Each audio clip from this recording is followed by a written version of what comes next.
सत्य को खोजने वाले आप सभी साधकों को हमारा प्रणाम।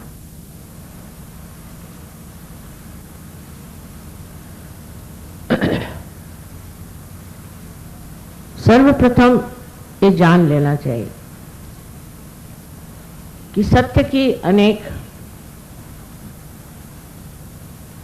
व्याख्याएं हो चुकी हैं और अनेक किताबें इस पर लिखी गई हैं। धर्म पुरस्सर कितनी किताबें,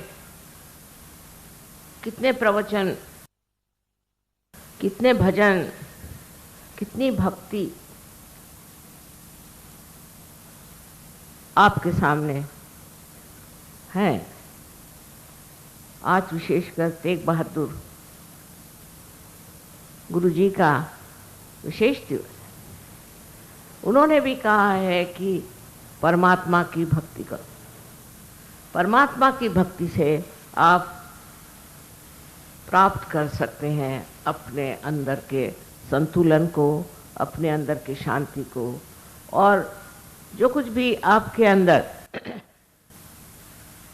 एक तरह से दुर्गुण चिपके हुए हैं वो सब खत्म हो जाएगा। पर आजकल का ज़माना ऐसा नहीं रहा।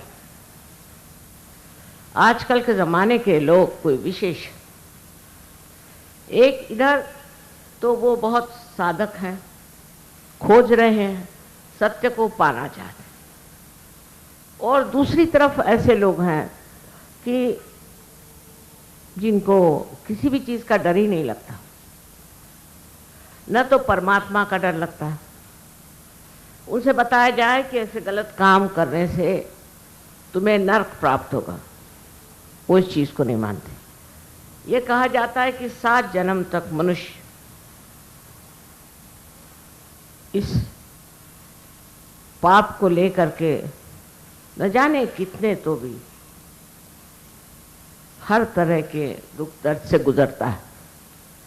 कुछ भी कहिए, किसी भी चीज़ से डराइए, कुछ भी कहिए, वो डर मनुष्य में बैठता है।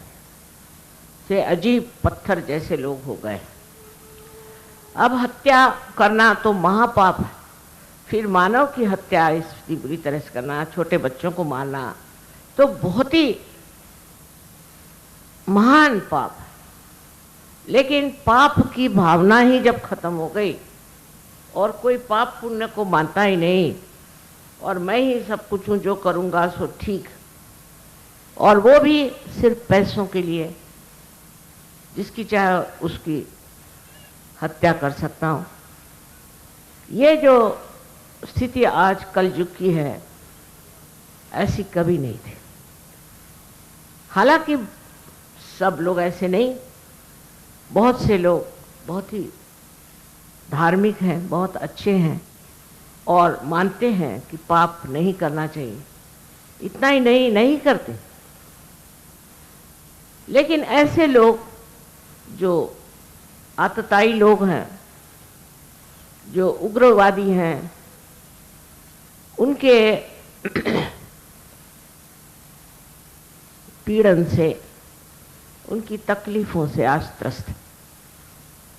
फिर लोग कहते हैं कि फिर भगवान है कहाँ, भगवान की शक्ति कहाँ है, जो हम जिंदगी भर इतने अच्छाई से चलते हैं और फिर हमें इस तरह से ये बिल्कुल दलित लोग, जैसे कहते हैं, दलित मेरा मतलब है जो इतने नीचे गिरे हुए लोग हैं, ये लोग हमें सताते हैं। कोई भी भावना लेकर के लोग आजकल मार रहे हैं। अब धर्म की भावना लेकर के भी वो सोचते हैं किसी का कत्ल करना बहुत अच्छी बात है। समझ में नहीं आता, भगवान के नाम पर भी लोग किसी का नाश करना बुरा नहीं समझते, और परमात्मा के नाम पे पैसा इकट्ठा करना, परमात्मा के नाम पर सब तरह का झूठ और पाखंड फैलाना, यह आज की समस्या कुछ ज़बरदस्त है। और किसी को कुछ एहसास ही नहीं होता, महसूस ही नहीं होता, सोचते नहीं हैं कि ऐसे कैसे आप छोटे छोटे बच्चों को मार देते हैं, औरतों को मार देते हैं, इतनी निर्दयता कभी भी देखी नहीं। कोई वजह हो, कोई युद्ध हो तो बात समझ में भी आती, पर ऐसी कोई बात नहीं। सिर्फ पैसे के लिए, क्योंकि किसी ने आपको पैसा दिया, आप जाकर किसी को मार देंगे। ये पैसे की जो आजकल बड़ी भारी लालच आ गई है, उससे मनुष्य ये नहीं समझता कि कितने बड़े पाप के गर्त में वो फंसा जा रहा है। ये माना कि गरीबी है दुनिया में और अपने देश में बहुत ज़्यादा गरीबी है, उसको हटाने का तरीके भी बना सकते हैं, उसको सोच सकते हैं, समझ सकते हैं। इसका एक ही अर्थ है कि लोग बिल्कुल अंधे हो, उनकी समझ में नहीं आता है कि ऐसा हम क्यों करते हैं, और बस पागल जैसे सब तरह से अपना भी सर्वनाश कर रहे हैं। अब इसका इलाज कोई आज इस कलयुग में है तो वो है सहयोग। माने आप अपने को पहले जानिए आप क्या है। आपको अपने को पहचाने बगैर आप न तो धर्म जान सकते हैं, नहीं तो आप परमात्मा को जान सकते हैं। क्योंकि धर्म के नाम पर भी दुनिया भर के गुनाह हो रहे हैं और अच्छाई के नाम पर भी बहुत लूटपाट हो रही। कुछ लोगों को समझ में ही नहीं आता है कि क्या करना चाहिए जिससे कि ये मनुष्य की स्थिति ठीक हो जाए। एक दूसरे से मनुष्य डरने लग गया, घबराता है, परेशान है और परमात्मा से नहीं डरता। ये सारी बातें करने से गर्मी भर आती और कुछ नहीं, लेकिन मनुष्य में वो संवेदना नहीं, उसके अंदर वो शक्ति नहीं रह गई जिससे वो इसे जाने वो क्या कर रहा है, किस गर्त में फंस रहा है, क्या कर रहा है, कहाँ गुमराह हो रहा है। अब उससे कितना भी समझाओ, समझाना रह जाता है और सिर्फ मस्तिष्क तक, जैसे कि मेंटल कहते हैं, इससे आगे नहीं। अब किसी ने बुद्धि से समझ भी लिया तो भी एक तरफा वो ठीक से भी चले तो भी दूसरी तरफा वो गलत चल सकता है। ये सब जो आज संसार में हो रहा है, लोगों को अविश्वास हो रहा है, सोचते हैं कि परमात्मा नाम की कोई चीज़ नहीं, उसकी चैतन्य नाम की कोई शक्ति नहीं। तो अब हमारी समझ में ये आना चाहिए कि कुछ न कुछ परिवर्तन जब तक मनुष्य में नहीं होगा, जब तक मनुष्य बदलेगा नहीं, जब तक उसकी वास्तविकता क्या है वो न समझे, और समझने के बाद उसमें जब तक वो आत्मीयता ना आए, तब तक वो जानवर से भी बदतर होता जा रहा है। कम से कम जानवर अपने बच्चों को नहीं मारते। आप अगर कुछ जानवरों को साथ छोड़ दीजिए और वो एक जाति के होंगे तो वो आपस में मारते नहीं, और हम लोग अपने ही जाति माने मानव जाति का ही संहार कर रहे हैं, बड़े बड़े नाम लेकर के, बड़े बड़े ध्येय बताकर। इसी का भी भला नहीं हो सकता, आपका तो बिल्कुल नहीं हो सकता, पर ये मेरे कहने से कोई चीज़ बदलने वाली नहीं। इसके लिए आपके अंदर परिवर्तन होना चाहिए, आपके अंदर ये बात आनी चाहिए कि आप समझ लें आप क्या है। इसकी परमेश्वर ने आपके अंदर पूरी व्यवस्था की। आपके अंदर कुंडली नाम की शक्ति है और आपको इसके बारे में सब बताया गया है, और ये सब चक्र हैं जिससे कि कुंडलिनी का गुजरना जरूरी है। सारे बड़े बड़े गुरुओं ने कुंडलिनी का वर्णन किया हुआ है, हर एक धर्म में कुंडलिनी का धर्म। मोहम्मद साहब ने भी बताया है कि जब उनको उत्थान हुआ तो एक सफ़ेद घोड़े पे जैसे बैठ करके वो 7 मंजिलें गुजर गए, जैसे कि 7 हमारे चक्र होते हैं, पर उनको गहराई से कोई पढ़ता ही नहीं, उनको समझता ही नहीं है। कोई भी गुरु जो कि असली गुरु थे, उनकी बातें आप सुने तो उन्होंने ये सारी बातें बताई। इस परिवर्तन के सिवा कोई और मार्ग आपके अंदर नहीं। क्योंकि इस परिवर्तन से आप में शक्ति आ जाती है, आप सशक्त हो जाते हैं। अपना आत्मसम्मान वो आप समझते हैं और उस आत्मसम्मान में ही आप गौरवान्वित होते हैं। उसके गौरव को आप समझते हैं कि ये कितनी बड़ी हमारे सामने एक बहुत संपत्ति, बहुत बड़ी संपत्ति हमारे अंदर आ गई कि हम अपने आत्मा को समझते हैं और उसका हम सम्मान करते हैं। ये तो नहीं हो सकता कि हम आपसे कहें आप आत्मा हैं, तो आप कहेंगे काहे पर से, कैसे कहा आपने आप आत्मा है?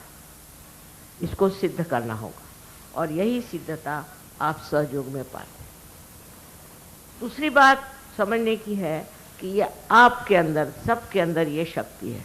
अभी यहाँ इतने जो लोग बैठे हैं, मेरे ख्याल से 99% लोगों ने इसको महसूस किया है और इसका अनुभव किया। ये बड़ी मेरे लिए भी बहुत आनंद की बात है कि इस उत्तर प्रदेश में और दिल्ली में इतने लोगों ने इसको स्वीकार किया और अपनाया है और अपना कर इस चीज़ को अपने अंदर बसाया। अब आपका कर्तव्य होता है कि आपके अंदर जो शक्तियाँ आई हैं उसे आप जान लें। क्या क्या शक्तियाँ आपके अंदर है?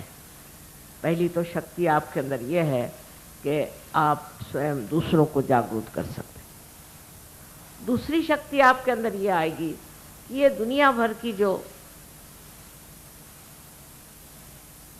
इच्छाएं, आकांक्षाएं और जो लालसाएं हैं वो न जाने कहाँ खत्म हो जाती, क्योंकि ये अंधकार जो हमारे अंदर छाया हुआ जब प्रकाश आते ही नष्ट हो जाता है तो हम प्रकाश के रास्ते पर चलना शुरू कर देते हैं। उसी में हमें बड़ा समाधान और आनंद, बहुत सुख मिलता है और इसी की हमें प्रतीक्षा थी जो आज हम अनुभव कर रहे हैं। ये चीज़ बातचीत की नहीं, अनुभव की, और जब हो जाती तो मानव एक विशेष स्वरूप का, मैं जिसको महामानव कहती हूँ, बन जाता। महामानव का मतलब पहले तो ये होता है कि वो अपने अंदर सबको महसूस कर सकता है, जिसको हम सामूहिक चेतना कहते हैं। वो हमारे अंदर जागृत हो जाती है और उस सामूहिक चेतना से हम क्यों किसी को मार देंगे? कौन है दूसरा जिसे मारे? हम अपने ही को मार रहे हैं। किसको ठगना है? हम अपने ही को ठगते। ये समझ लेना चाहिए कि हमारे ही अंदर पूरा विश्व है, पर ये समझने से नहीं होगा, ये महसूस करना चाहिए, ये अंदर में इसका अनुभव आना चाहिए। जब इसका अनुभव आएगा तो आपको आश्चर्य होगा कि आप तो शांति के सागर हैं, आपके अंदर शांति विराजमान एक सुंदर स्वरूप में बसती है और वो शांति आप सब दूर फैलाना चाहते हैं। आपको लगता है कि मैं ही क्यों इसको अनुभव करूं और इतने लोग हैं उनको भी ये अनुभव मैं दे सकता हूं। इस तरह से एक आंतरिक एकता आपके अंदर स्थापित हो जाती है। कुछ धर्म की बात करने की ज़रूरत नहीं है, कोई डराने की ज़रूरत नहीं, कोई धमकाने की ज़रूरत नहीं। आपके अंदर स्वयं ही प्रकाश जब आ जाता है तो आप अपने ही को सम्मानित करते हैं और उस सम्मान में आपको ये जो दुनिया भर की बेकार की चीज़ों के पीछे में भागदौड़ मची है वो सब रुक जाती है।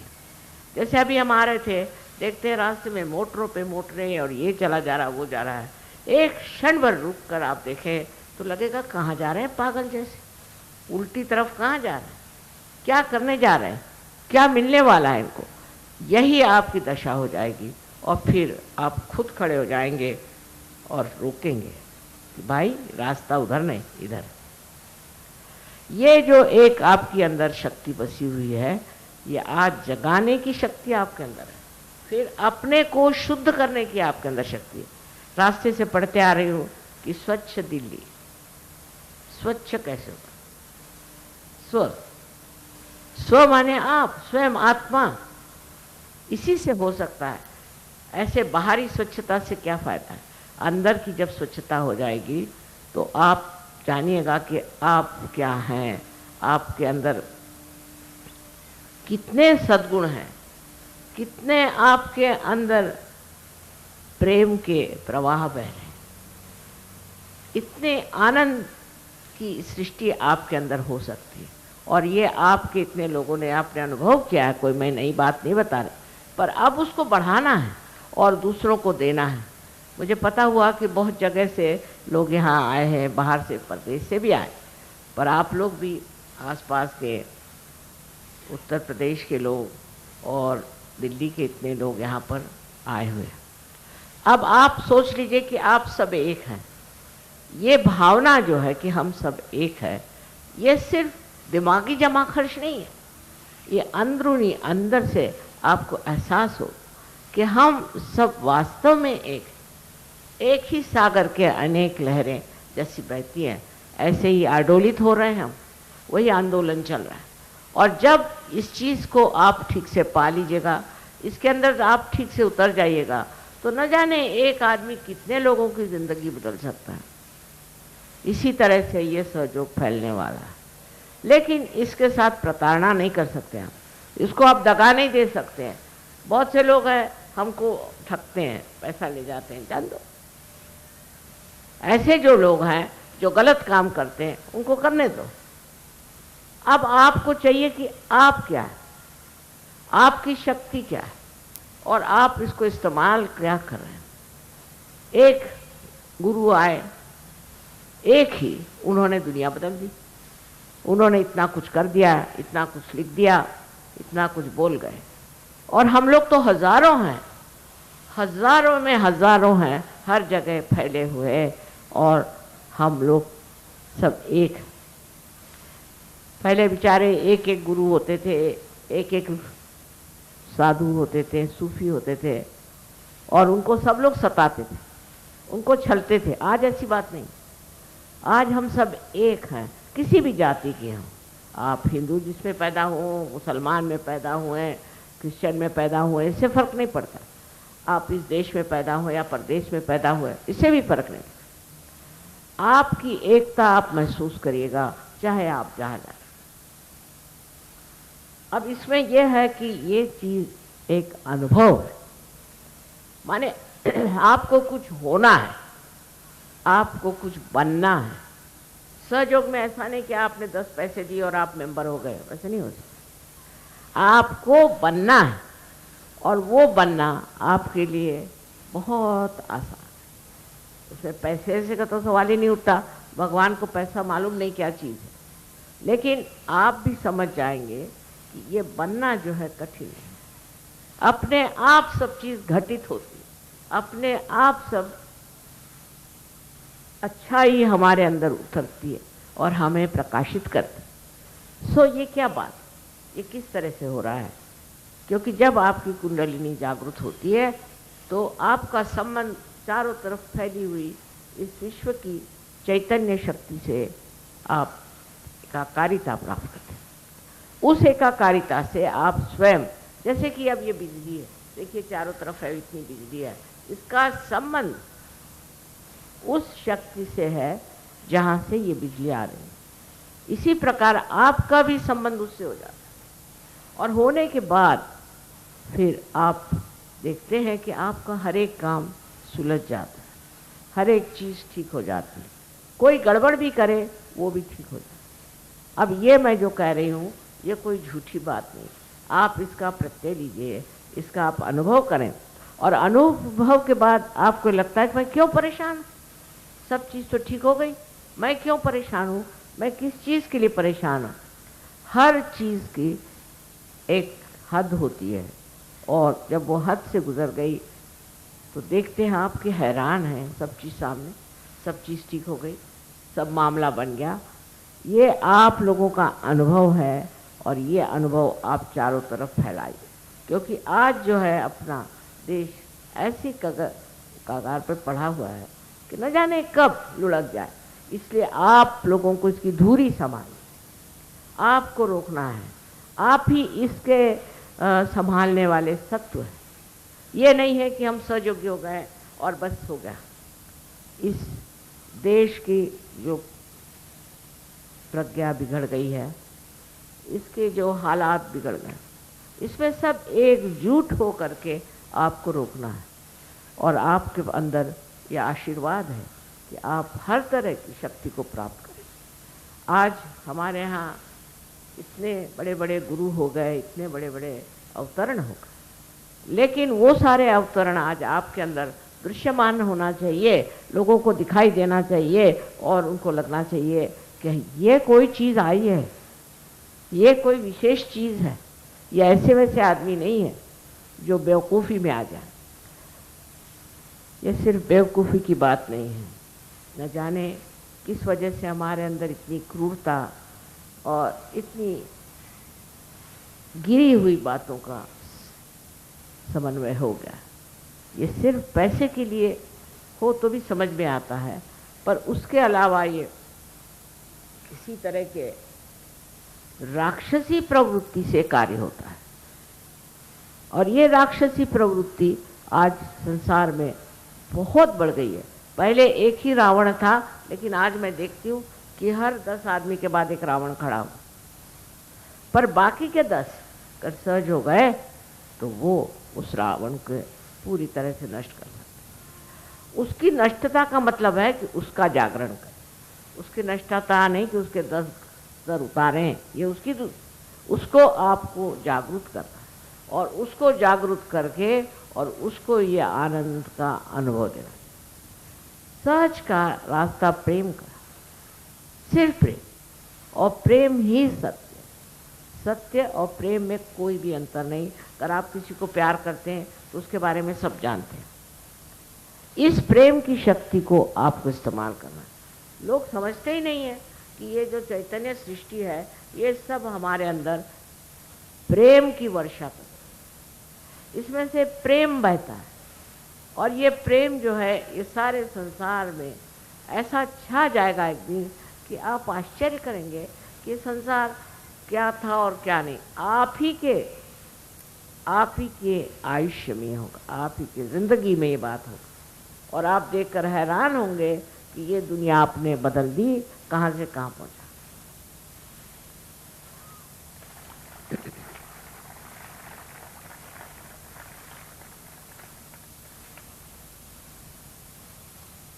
आपको कोई खास मेहनत नहीं करनी, सब आनंद की बात है। जब आप दूर दूर से आए हैं, आपने देखा है कि जब आप लॉरी में बैठ के आ रहे थे तो भी आप मज़े उठा रहे थे। जब आपको कहीं और रहना पड़ा, जहाँ भी रहने की व्यवस्था नहीं है, तो भी आप मज़े उठा रहे हैं। एरोप्लेन से जब मैं आती हूँ तो मुझे चिंता रहती कि एरोप्लेन अगर टाइम से नहीं पहुँचा तो वहाँ बेचारे न जाने कितने लोग आए होंगे, पर मैं देखती हूँ कि सब खुशहाल हंस रहे। मैंने कहा भाई कर क्या रहे थे, 4-5 घंटे लेट हो गया प्लेन।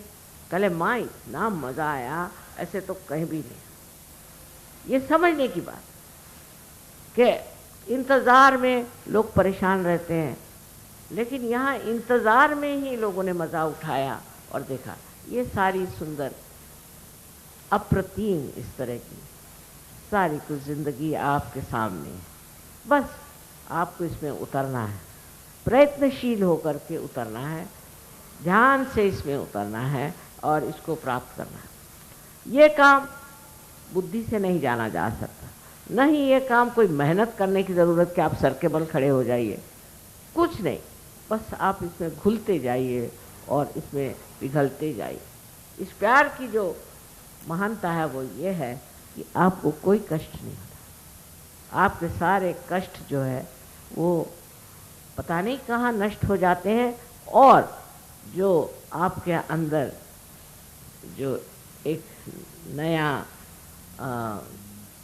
जागरण होता है, उससे सारी दुनिया एक बड़ी अद्भुत सी चीज़ लगती है। वैसे देखिए तो परमात्मा ने बहुत सुंदर दुनिया बनाई, उसकी कोई गलती नहीं, और उसने आपके अंदर भी कुंडलिनी बना के रखी हुई।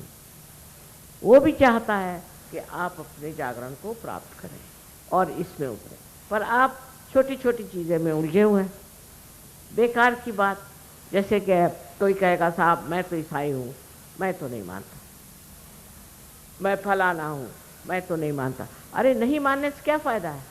सारे धर्मों में लिखा है कि आपको आत्म साक्षात्कार होना है। बगैर आत्म साक्षात्कार के आप परमात्मा को भी नहीं जानते। ये बात बिल्कुल सही है।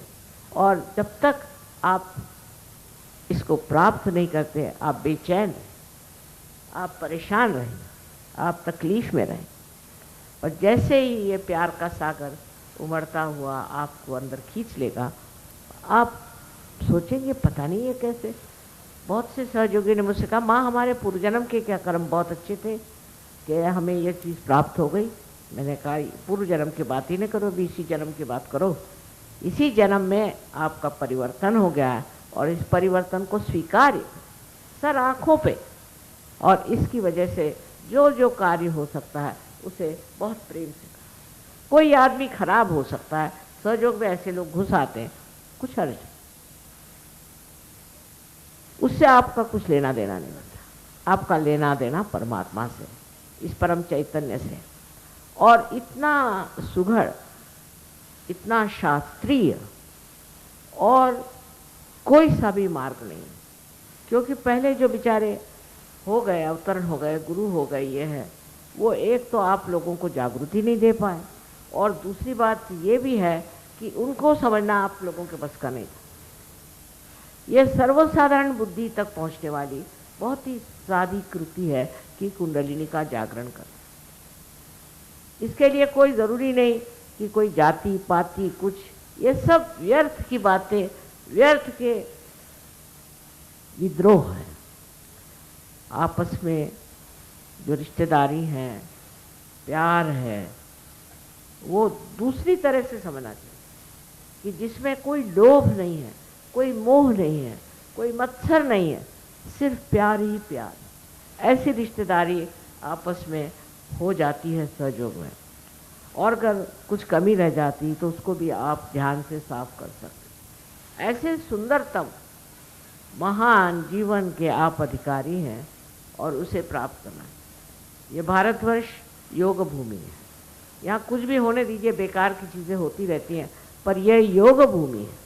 और इस योग भूमि का मतलब यह है कि यहाँ पर सबसे ज़्यादा चैतन्य की महिमा है। चैतन्य चारों तरफ यहाँ फैला हुआ। अभी आप प्रदूषण की बात करते हैं, पर मुझे तो चैतन्य ही दिखाई देता है चारों तरफ। आप लोग जहाँ बैठे हैं वहाँ भी चैतन्य ही चैतन्य। जैसे जैसे सहयोगी बढ़ेंगे, ये सब प्रदूषण आदि चीज़ें अपने आप नष्ट हो जाएंगी। ये मेरी बात आप बांध के रखिए। अब अपने जीवन की ओर थोड़ी दृष्टि करें कि हम क्या करें, हम अपना जीवन कैसा व्यतीत कर रहे हैं। रात दिन पैसे की चिंता, रात दिन और बेकार चीज़ों की चिंता करते हैं, या हम अपने चिंतन में बैठ के अपने को देख रहे हैं और अपने गौरव को देख रहे हैं, अपनी महानता को देख रहे हैं, और उसके साथ अपने प्यार का प्रवाह सारे संसार में फैलाना चाहते हैं। ये एक सहयोगी का परम कर्तव्य है। उसको कुछ पैसा देना ज़रूरी नहीं, उसको कुछ करना ज़रूरी नहीं, उसके सारे कार्य ठीक हो जाएंगे। बस एक ही उसे करना है कि अपने को वो पूरी तरह से जान ले कि वो कितना महान है, उसमें कितनी विशेषताएं हैं। आज आप लोग यहाँ पर आए इतने दिन में, मैं बहुत परेशानी से भी आए लोग। मैंने सुना कि बाहर से आए हैं, यहाँ कोई व्यवस्था भी नहीं कि मेरे बच्चों के लिए कोई व्यवस्था करूं, पर वो अपने ही अंदर समाये हुए हैं और व्यवस्थित। कैसे कैसे हो रहा है सब कुछ समझ में नहीं आता, क्योंकि ये एक अंदर की जो एकता है उसका स्वरूप, उस एकता में आप मज़े उठा रहे हैं। चाहे मंडप के नीचे बैठे, चाहे नदी के पास जाके बैठे, चाहे कहीं बैठे, जब चार आदमी सहयोगी मिल जाते हैं बस उनको मज़ा आते रहता है। ये सब आनंद का प्रादुर्भाव है। आनंद फूटता है अंदर से, ये इसका स्थान सारा हमारे हृदय में है। और इस आनंद को जब हम अपने अंदर प्राप्त करते हैं तो जैसे आपको बताया गया होगा कि सहस्त्रार में ये निरानंद हो जाता है। बस कोई कह नहीं सकता कि ये आनंद कैसा, निरानंद, पूरी तरह से आनंद हर एक चीज़ में आता है। छोटी छोटी चीज़ों में, बड़ी बड़ी चीज़ों में, सब में आनंद ही आता है।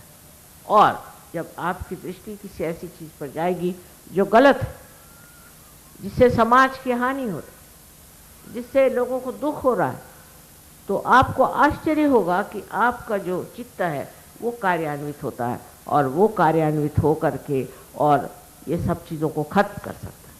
आपका चित्त वहाँ जाना चाहिए। अगर आपका चित्त सब अपने में ही समाया हुआ है तो वो बेकार है, क्योंकि ये चित्त जो है ये प्रकाशित है। ये चित्त आप जहाँ भेजेंगे, कोई सी भी चीज़ आप जान ले, फौरन उस चीज़ का इलाज हो सकता है, और वो भी सामूहिकता से होता है। पर हमारे चित्त को भी हमें स्वच्छ रखना चाहिए। अगर हमारा चित्त ऐसी ऐसी चीज़ों में उलझा रहे तो वो इतना कार्यान्वित नहीं हो सकता। पर अगर हमारा चित्त उस परम शक्ति से प्लावित है और उससे आशीर्वादित है, तो वो चित्त इतना कार्य कर सकता है। कहीं भी आप जाएंगे आपको आश्चर्य होगा कि कल ही हमने सोचा था आज हो गया। और बड़े पैमाने पर, बड़े सामूहिकता पर ये कार्य करता है। ये सोचना कि अब हम 2-4 सहयोगी हो गए तो हमारा क्या, 2-4 नहीं है, आप अनेक अनेक, हर देश में, हर जगह आप बसते हैं। I am sorry I have to speak in Hindi language because there are so many people who know only Hindi. But I'm sorry for you because I won't be able to meet you again as you are going away on the tour. What I was telling them, that whatever may be taught through religion and whatever they might frighten you that you'll go to hell and this will happen, that will happen, whatever it is, people are not afraid of it. And what do they want? They want that whatever they have to do it, they'll do it. They are not afraid. The fear has gone. Fear of God has gone. Fear of sin has gone. All this is finished. And that's why it is important to understand that we have to become transformed into new personality. This personality becomes the ocean of peace. Ocean of peace. And with this peace, you can spread peace. And when you are peaceful, you see the reality of your life, the beauty of your life. Then you understand also that others are also as beautiful as you are. Now all this destruction, the wars, and all kinds of things that are going on, because we think the others are there and we are different. We are all one, tied together in one thread. Even the Mother Earth is a part and parcel of that. All the stars and all these heavenly bodies, all are part and parcel of that, and we are one of that. So this has to change. The world has to change. Through you are the catalyst. Through you it will change. Not by talking about it or by threatening people or telling them stories. All kinds of things are going on in this world. It's a transformation which is very important, and that is so easy to get because you are seekers. You are seekers of truth. You know it's very easy to get and to be experienced in that. When you experience that peace within yourself, people see, they are impressed, and you can spread peace. Peace is only possible if there's genuine divine love within you flowing. Otherwise, a talk of peace is all useless. I have known people who have got peace award, I don't know why they got it. They have no peace within. You must have the peace within, and that peace is only possible when you are transformed and transformed into a new being, a new personality, about which all the prophecies are there, all the scriptures have talked about it, all the incarnations and all the saints have talked about it. That transformation is at hand. If you want to have that transformation, it's not at all difficult, but you must know you are capable of getting that transformation very easily and retaining it. I'm sorry, now you will be all going on the tour and I won't be traveling with you this time, but I hope you all enjoy your travel and enjoy the art and beauty. May God bless you all. आप सबको परमात्मा आशीर्वादित करे। I am so very happy to see you all here. आप सबको देखे मैं तो आनंद से भर गई, जो मैं सोच भी नहीं सकती थी कि इतना ज़्यादा सहयोग का फैलाव होगा, आज दिखाई दे रहा है। और बड़ी आशाएं मेरे अंदर आ गई हैं कि अब ये दुनिया बदलेगी और ज़रूर बदलेगी। अब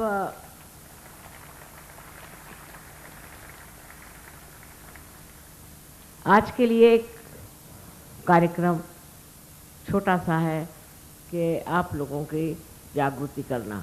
इतने लोग यहाँ जागरूक बैठे हैं, इसकी कोई ख़ास ज़रूरत नहीं, पर तो भी आप लोग चाहते हैं तो उसको बहुत आसानी से किया जा सकता है। इस भारतवर्ष में बहुत आसान, बाहर तो मेरे हाथ पैर टूटते थे, यहाँ तो बहुत आसान, क्योंकि आप नहीं जानते किस भूमि पर आप बैठे। भूमि महान भूमि, और इस पे बैठा हुआ इंसान एक अत्यंत पवित्र वस्तु पर बैठा हुआ।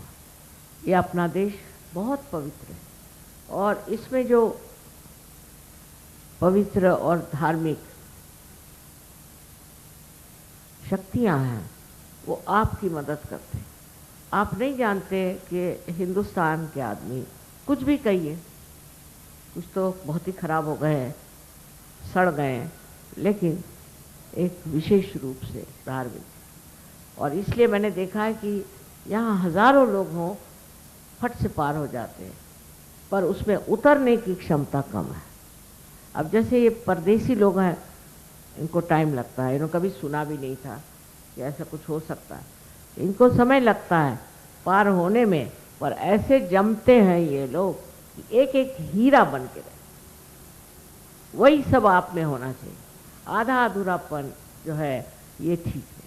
इसलिए मेरी ये विनती है कि आज फिर से आपको जागृति का अनुभव आएगा, पर उसके बाद आप इसमें ध्यान करें और अपनी प्रगति करें, और दूसरों को आप जब जागृति देंगे तो उसका आनंद अनुभव करें। इससे बढ़ के और कोई चीज़ है ही नहीं, इससे बढ़ के सुखदायी चीज़ और कोई नहीं है। और आपने देखा ही होगा, आप में से बहुत से ऐसे लोग हैं जिन्होंने लोगों को जागृति दी और उनको पार कराया और उनको बिल्कुल बदल दिया। ऐसी ऐसी चीज़ें हैं। इटली में एक माफिया के लीडर साहब मुझसे मिलने आए और मुझे कहने लगे कि माँ मुझे आप पार कराएं। तो मैंने कहा तुम्हारे माफिया का क्या होगा? कहने लगे क्या काम का है ये माफिया, मुझे नहीं चाहिए, मुझे तो भगवान के माफिया में जाना है। तो मैंने कहा भगवान का कोई माफिया नहीं, भगवान के दरबार में सिवाय प्यार के और कोई चीज़ नहीं है। और वो आदमी पार हो गए, उन्होंने सब माफिया ख़त्म कर दी उस जगह का। इस तरह से धीरे धीरे बहुत सी चीज़ें ठीक हो जाए। अब आप लोग सब मेरी ओर इस तरह से आते, please put your both the hands towards me please.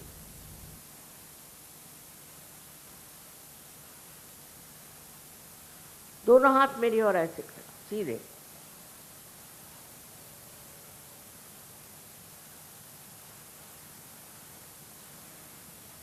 और अब अपने तालू भाग, आँख खुली रखें, आँख बंद नहीं करने की जरूरत नहीं है। तालू भाग पे अपना राइट हैंड इस तरह से पकड़ें, रखें, माथे से ऊपर हटकर, सर से ऊपर अदान। Please put your right hand on top of your fontanelle bone, little away from the head, not on top, I mean touching the head. Please hold it and put the left hand towards me like this.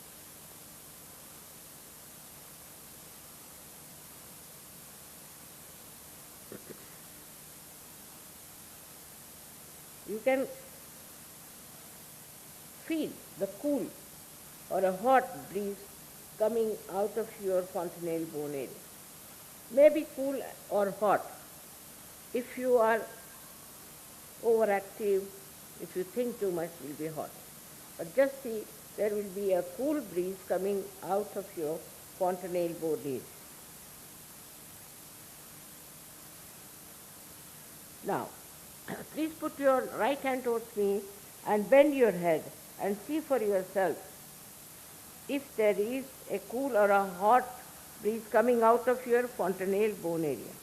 अब आप अपना left hand sir पे ऊपर आराम रखिए और sir झुका के और देखिए कि आपके अंदर से, आपके खुद के अंदर से कुंडलिनी जागृति के कारण ठंडी ठंडी हवा या गर्म हवा सर में से आ रही। ये सामूहिकता में और भी जल्दी कार्य करता है। अब ज़रा हाथ कभी ज़रा ऊपर भी करना पड़ता है, किसी किसी को बहुत ऊपर तक आती है, किसी को नज़दीक आती है। थोड़े हाथ को घुमा के देख लीजिए।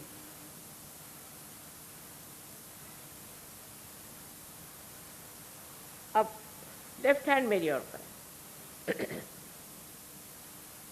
और राइट हैंड को अपने सर पे तालू के ऊपर जो एक स्निग्ध सा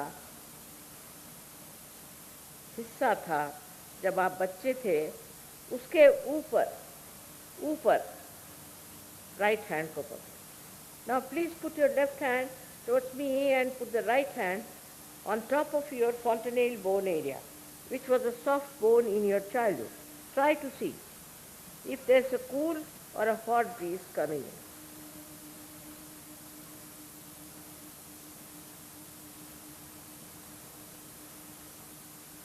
Now, lift your both the hands high like this. Please, सब अपने हाथ ऐसे ऊपर करके सर पीछे कर लें और मुझसे एक सवाल, 3 सवालों में से कोई सा भी एक सवाल 3 बार पूछें। Please raise your hands towards the sky and you have to ask 1 question out of the 3 questions, whichever you think proper. Now, first question is,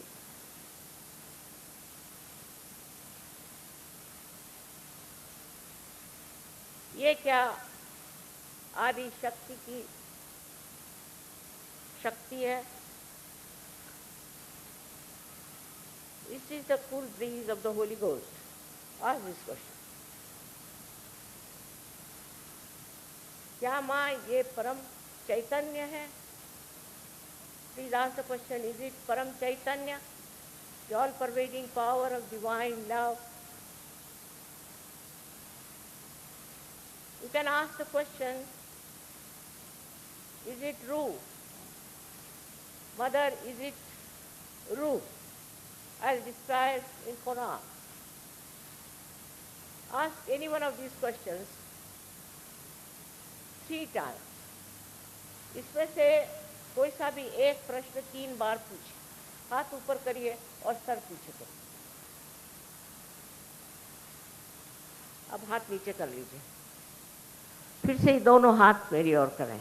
Please put your hands again towards me and don't think, because first thing happens that you become thoughtlessly aware. इसके बाद आपकी कुंडलिनी जब आज्ञा चक्र को लांघ जाएगी तो आप निर्विचारिता में उतरेंगे। आपको पूरा होश रहेगा लेकिन आप निर्विचार हो। निर्विचारिता बहुत ज़रूरी है। अब दोनों हाथ मेरी ओर करके और आप निर्विचार होने का प्रयत्न करें। Please put both your hands towards me and become thoughtlessly aware.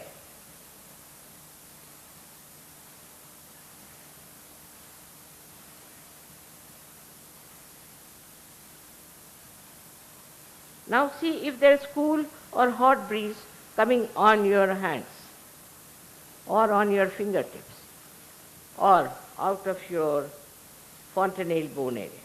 अब देखिए कि आपके हाथ में ठंडी या गर्म हवा जैसे आ रही हो, जो चैतन्य लहरी कहलाई जाती है, या आपके उंगलियों में आ रही हो, या आपके तलवे में आ रही हो, या आपके सर से, जिसे ब्रह्मरंध्र कहते हैं, वहां से निकल रही हो।